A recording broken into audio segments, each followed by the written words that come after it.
सच्चिदानंद सद्गुरु साईनाथ महाराज की जय। సాయిరామ్. నేను మీ అశోక్ మహారాజ్. మన గత వీడియోలో తార్కాడ్ కుటుంబము బాబాతో ఎలా మొదటి పరిచయం ఏర్పడింది అనేది గమనించాము. ఈ వీడియోలో వాళ్ళ భర్త బాబా సాహెబ్ తార్కాడ్ ఇతను ఎలా బాబా భక్తుడిగా మారాడు అనే విషయాన్ని గమనిద్దాము. ఈ బాబాసాహెబ్ తార్కాడ్ అనే అతను చాలా గొప్ప వ్యక్తి. అదేవిధంగా వచ్చేసి చాలా బిజీగా ఉండేటువంటి ఒక వ్యక్తి. ఈయన యూనియన్ ఆఫ్ మిల్స్ కి సెక్రటరీగా కూడా పనిచేస్తూ ఉన్నాడు. కాబట్టి అతనికి చాలా ఎక్కువ బిజీ అనమాట. భారతదేశంలో ఉండే మిల్స్ ఏవైతే ఉంటాయో బట్టలు సంబంధించినవి వాటన్నిటికీ కూడా యూనియన్ కి ఇతను సెక్రటరీ అనమాట. కాబట్టి ఇతను చాలా బిజీగా ఉండేటువంటి ఒక వ్యక్తి.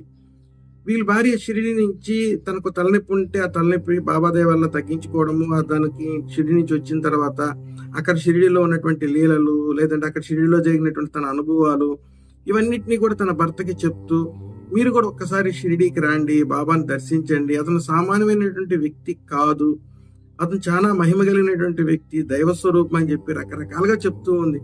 వాళ్ళ పిల్లవాడికి ఏం జరిగింది, ఎప్పుడో చిన్నప్పుడు ఇచ్చినటువంటి ఒక పైసాని బాబా తన జేబులోంచి తీసి తిరిగి తనకి ఇవ్వడము, ఇవన్నీ కూడా చెప్పుకొని వస్తూ ఉంటే, ఎందుకంటే ఇతనికి పెద్దగా దాని మీద ఇంట్రెస్ట్ లేకపోవడానికి కారణం ఏంటంటే, మొదటిది ఇతను వచ్చి ప్రార్థనా సమాజానికి సంబంధించినటువంటి వ్యక్తి.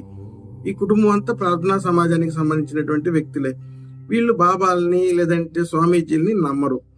దానివల్ల అవన్నీ కొట్టిపారేస్తూ అదంతా ఒక ట్రాష్లే, లేదంటే అదంతా ఒక ఏదో యాదృచ్ఛికంగా జరిగింది అని చెప్పి అనుకుంటూ వాళ్ళని పెద్దగా పట్టించుకోకుండా వదిలేసాడు అనమాట. కానీ దైవం ఒకటి తలిస్తే జరిగి తీరుతుంది, దైవ సంకల్పం అనేది ఒకటి ఉంటుంది కదా. దాంట్లో ఈయన స్నేహితుడు శంకర్రావు జైకర్, అదేవిధంగా వచ్చేసి శ్రీ కాకాసాహెబ్ దీక్షిత్, జస్టిస్ దురందర్, వీళ్ళందరూ కూడా బాబా భక్తులే. వీళ్ళు వచ్చేసి అతని దగ్గర ఎప్పుడూ చెప్పండి, మేమంతా షిరిడీకి వెళ్తున్నాము, నువ్వు కూడా రావచ్చు కదా అన్నాడు. ఇతను ఆలోచించాడు. ఇంట్లో చూస్తే ఒక పక్క రమ్మంటున్నారు, ఫ్రెండ్స్ రమ్మంటున్నారు, సరే జస్ట్ ఒక విలాసవంతమైనటువంటి ఒక టూర్ రాగా పోయేసి వస్తాము, ఎందుకు వాళ్ళ ఇంట్లో వాళ్ళు బాధపడినట్టు ఉండదు, ఇలా ఉండదు, మనకు కూడా కాస్త రిలీఫ్ ఉంటుంది కదా అనేటువంటి ఒక ఉద్దేశంతో ఇతను సరే అలాగే వస్తాలే అని చెప్పేసి ప్లాన్ చేసుకున్నాడు. ఎంత ప్లాన్ చేసుకున్నాడు, ఎంత ఇంట్రెస్ట్ లేకుండా ఉన్నాడు అంటే, శుక్రవారం రోజు సెలవు పెట్టాల్సి వస్తుందని శుక్రవారం రాత్రి అయితేనే నేను వస్తానని కండిషన్ కూడా పెట్టాడు. అలా పెడుతూ మనసులో ఒక మాట అనుకున్నాడు, మా పిల్లోడు ఏదో అంటున్నాడు కదా, ఎప్పుడో ఇచ్చినటువంటి ఒక పైసాని బాబా మళ్ళా తిరిగి తన చేతిలో పెట్టి గుర్తు చేసాడు అనేసి, అలాంటి లీలే నాకు సేమ్ అలాగే కానీ జరిగితే అప్పుడు అంటే నేను మర్చిపోయినటువంటి ఒక విషయాన్ని బాబా తిరిగి మళ్ళా నాకు గుర్తు చేస్తూ, నేను ఎవరికైనా దానం చేస్తుంటే గతంలో అది మళ్ళా నా చేతికి మళ్ళా అదే పైసా నా దగ్గరికి కానీ వస్తే అప్పుడు నేను బాబాని నమ్ముతాను, దైవ స్వరూపంగా నమ్ముతానని మనసులో అనుకున్నాడు. అనుకుని ఆ విషయం కూడా మన పక్కకి వెళ్ళిపోయింది. అనుకున్నాడు మనసులో, అలా అని సంకల్పించుకున్నాడు. తన తర్వాత అది కూడా మర్చిపోయినాడు అతను. సరే అని చెప్పి ప్లాన్ చేసుకున్నారు అనమాట. శుక్రవారం నైట్ బయలుదేరారు, శనివారం మార్నింగ్ అరచి దిగారు. షిరిడీలో స్నానాదులన్నీ చేసుకుని నేరుగా బాబా దగ్గరికి వెళ్ళడం అనేది జరిగింది. అందరూ నమస్కరిస్తూ ఉన్నారు బాబాకి. అంటే షిరిడీకి చేరిన తర్వాత బాబా ద్వారకామాయికి వెళ్ళి అందరూ వచ్చేసి బాబా పాదాలకి నమస్కారం చేస్తూ ఉంటే ఇతను మాత్రం పక్కన నడుకో ఉన్నాడు. ఎందుకంటే ఇతను నమ్మకం లేదు కదా బాబా మీద, కాబట్టి పక్కన నడుకో ఉన్నాడు. బాబా వచ్చి ఇలా రాని పిలిచి తన జోబిలోంచి ఒక వెండి రూపాయి నాణ్యాన్ని చూపిస్తూ, ఇది 1905లో 5th జార్జ్ ముఖ చిత్రంతో కలిగినటువంటి రూపాయి నాణ్యము అని చెప్పి అన్నాడు.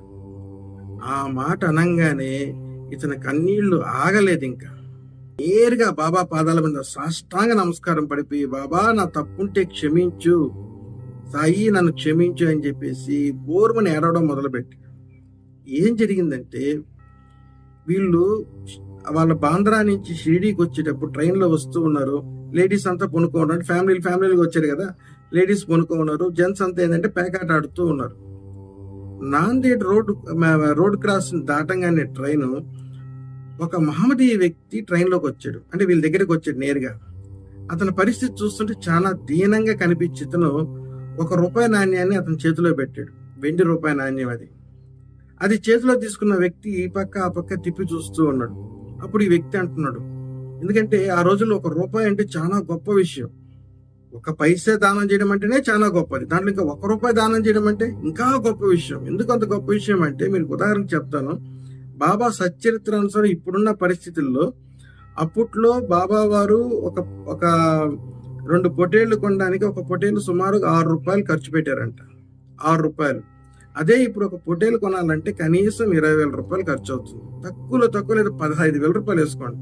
ఎంత తక్కువ కాదన్నా కానీ 15 నుంచి ₹20,000 లోపల ఉంటుంది. మరి ₹20,000 అంటే ₹6 ₹20,000 అంటే అప్పుడు ₹1 ఎంత అవుతుంది మీరే ఆలోచించండి. అంటే ఆ ₹1 ఇవ్వడం అంటే ₹8,000 ఇచ్చినట్టు లెక్క కదా. సో ఎప్పుడైతే ఆ యొక్క దీనస్థితిలో ఉన్న మహమ్మదీయుడు ఆ రూపాయిని వెనక ముందు తిప్పి చూస్తుంటే ఈ మాట అంటాడు, భయపడొద్దు, ఇది వచ్చేసి కొత్తగా ఇప్పుడే రిలీజ్ అయింది. 1905లో 5th జార్జ్ యొక్క ముఖ చిత్రం కలిగినటువంటి వెండి నాణ్యము, ఇది చలామణిలో ఉంది, ఇది చెల్లుతుందిలే అని చెప్పి అన్నాడు. ఆ వ్యక్తితో అన్నాడు, అతనికి ఇచ్చేసాడు. ఈ లోపల వచ్చి ప్యాకెట్కి డిస్టర్బెన్స్ గా ఉందని చెప్పేసి చాలా డబ్బులు ఇచ్చాడు కదా ఇంకెళ్ళిపోమని చెప్పి అన్నారు. అతను వచ్చేసాడు. అది పెద్దగా తన మనసులో తీసుకోలేదన్నమాట, ఏదో ₹1 ఇచ్చాడని.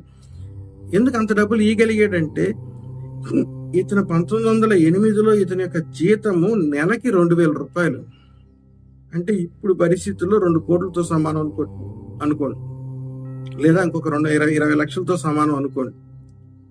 ₹6 అంటే మనకు 15,000తో సమానం అయితే ₹2,000 అంటే ఇంకెంత అవుతుంది? అంత గొప్ప ధనవంతుడు ఇతను. కాబట్టి ₹1 దానం చేయడం అనేది ఇతనికి ఒక పెద్ద విషయం కాదు. ఇచ్చేసాడు, అతను పంపించేశారు. వాళ్ళకి ప్యాకెట్లు బాగా డీప్ గా ఉన్నారు, డిస్టర్బెన్స్ అవుతుందని చెప్పేసి పంపించేశారు. అది రాత్రి జరిగిన సంఘటనని తిరిగి బాబా తనకు గుర్తు చేసి ఇదే కదా ₹1 నాణ్యం అని. ఎందుకంటే ఇంకేదేదో ₹1 నాణ్యాలు ఉంటాయి కదా, కానీ అది కొత్తగా ముద్రించినటువంటి ₹1 నాణ్యం ఇంకా చలామణిలో లేదు. ఓన్లీ గవర్నమెంట్ ఆఫీసర్ల దగ్గర మాత్రమే ఉన్నాయన్నమాట ₹1 నాణ్యాలు, వెండి ₹1 నాణ్యాలు. కాబట్టి దాన్ని ఎప్పుడైతే బాబా తీసి తనకు చూపించి జరిగిందంతా గుర్తు చేసాడో, బాబా సామాన్యుడు కాదు, తను సర్వాంతర్యామి, తనకు తెలియదంటూ ఏదీ లేదు, తను చేయలేదంటూ ఏదీ లేదు అనే విషయాన్ని గ్రహించి బాబా పాదాల మీద సాష్టాంగపడి నమస్కారం చేశాడు. అప్పటి నుంచి వీళ్ళు కుటుంబం మొత్తం కూడాను పూర్తిగా బాబాని దైవ స్వరూపంగాను గురువుగా స్వీకరించి వాళ్ళకు వచ్చేటువంటి ప్రతి సమస్యని కూడాను లేదా ముఖ్యమైన నిర్ణయాలన్నీ కూడా బాబాతో చెప్పి నిర్ణయం తీసుకునేటువంటి వాళ్ళు. ఈ యొక్క ప్రార్థనా సమాజంలో ఉండేటువంటి వాళ్ళ నుంచి వీళ్ళు బాబా భక్తులుగా మారడం అనేది జరిగింది. ఈ యొక్క తార్కాడు బాబా కఫ్నీ కోసము తానులుగా క్లాత్ పంపించేవాడు. ఎందుకంటే ఇతను మిల్లు సెక్రటరీ కదా, కాబట్టి మేలైనటువంటి క్లాత్ ని తాను లెక్కన పంపించేవాడు బాబాకి కఫ్నీ కుట్టించమని ఇమ్మని చెప్పి. అదేవిధంగా ద్వారకామాయిలో చీకటిగా ఉంటుందని చెప్పేసి అప్పట్లో దీపాలు పెడుతునేవాడు. మనకు బాబా సచ్చరిత్రని చదివితే అక్కడ బాబాకి గూట్లలో దీపాలు పెట్టేవాళ్ళు అని చెప్పి మనం చదివి ఉంటాం. ఇతను వచ్చిన తర్వాత ఏంటంటే లాంతర్లు పంపించాడు. అనేక లాంతర్లని ఇతను పంపించడం జరిగింది. ఎందుకంటే అక్కడ రాత్రి అంతా లాంతర్ అయితే ఎక్కువసేపు వెలుగుతుంది కదా, ఇంకా ఎక్కువ కాంతిస్తుంది కాబట్టి లాంతర్లు పంపించాడు, అనేక లాంతర్లు పంపించాడు. ఇతనికి మహల్సాపతి చెప్పినటువంటి ఒక మాట ఏంటంటే, షిరిడీలో ఉండేటప్పుడు ఆవో సాయి అన్నాడు కదా ఖండోబా దేవాలయంలో. ఇతను అడిగాడు, సాయి అంటే అర్థం ఏంటి అని అడిగాడు. అప్పుడు మహల్సాపతి చెప్పినటువంటి మాట, సాయి అంటే సాక్షాత్తు సత్యమైన సచ్చిదానందము ఈశ్వర స్వరూపము నిత్యము ఉండేటువంటి వాడు అని అర్థం అని చెప్పాడు. అంటే సాయి అంటే అర్థము సత్యమైన ఈశ్వర స్వరూపం అని అర్థము. సాక్షాత్ ఈ మాట చెప్పింది తార్కాడికి. ఎవరైతే బాబాకి ఆవో సాయి అని పేరు పెట్టాడో, తన యొక్క స్పృహలో లేకుండా తనంతట తనగా ప్రేరణతో భగవంతుడి యొక్క ప్రేరణ తన నోటు గుండా నుంచి వచ్చినటువంటి సాయి అనేటువంటి మాట ఈరోజు మనం అందరం కూడా సాయి అని పిలుస్తున్నాము, సాయిబాబాని.